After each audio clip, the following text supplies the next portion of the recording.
याद रखना, शिक्षा आधारशिला है समाज की। शिक्षा के बगैर कुछ भी हो पाना असंभव है। और इसीलिए प्रधानमंत्री मोदी जी ने जब देशवासियों से कहा कि हमें विकसित भारत की संकल्पना को पूरा करना है, तो विकसित भारत की आधारशिला क्या बनेगी, उन्होंने उससे 2 वर्ष पहले भारत को एक व्यावहारिक राष्ट्रीय शिक्षा नीति दी। जिस प्रकार की भारत की शिक्षा नीति भारत पर आधारित होगी, भारत की परंपराओं से पर आधारित होगी, और राष्ट्रीय शिक्षा नीति देश के अंदर लागू की गई। शिक्षा के बगैर अब कुछ भी नहीं कर सकते। शिक्षा की उपेक्षा हुई। आपने उत्तर प्रदेश को देखा होगा, यूपी बीमारू राज्य हो गया।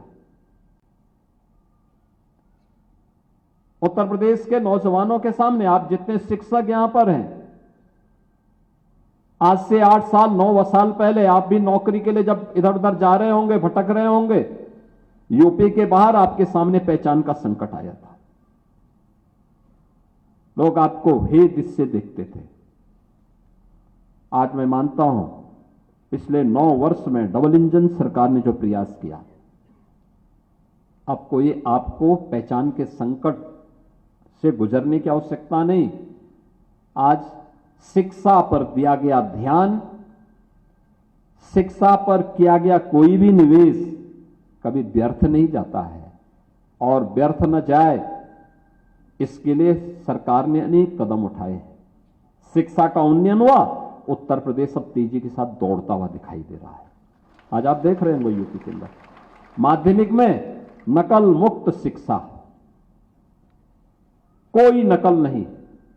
देखो ना, पहले 3 महीने तक माध्यमिक शिक्षा की परीक्षाएं चलती थी। 3 महीना परीक्षा, अगले 2-3 महीने फिर रिजल्ट आने में लगते थे।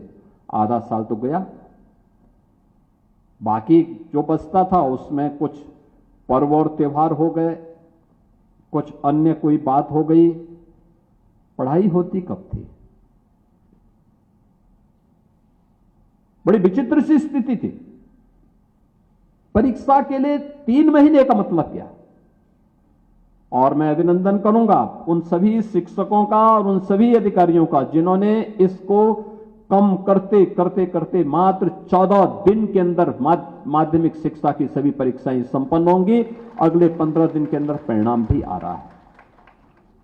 1 महीने के अंदर सब कुछ।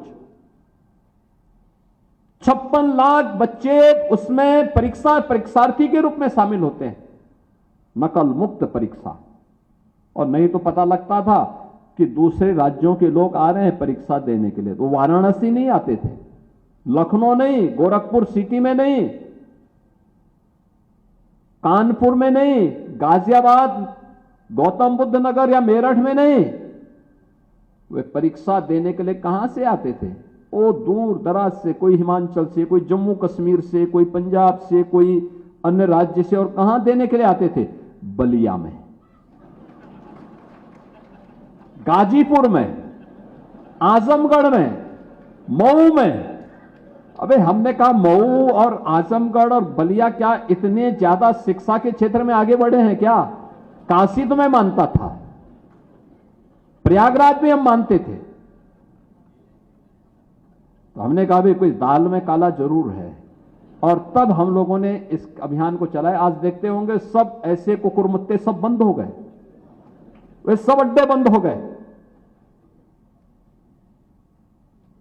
ये इस प्रकार की जो शरारत थी वही तो पहचान का संकट खड़ा करती थी, और यूपी के नौजवानों के भविष्य के साथ भी खिलवाड़ करती थी, और उन लोगों के भी भविष्य के साथ जो आकर के परीक्षा देते।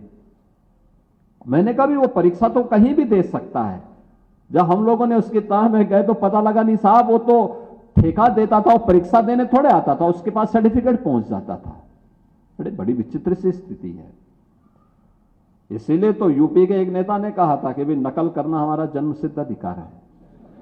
तो अब जब नकल करना ही जन्मसिद्ध अधिकार है तो फिर किसको क्या कह सकते हैं।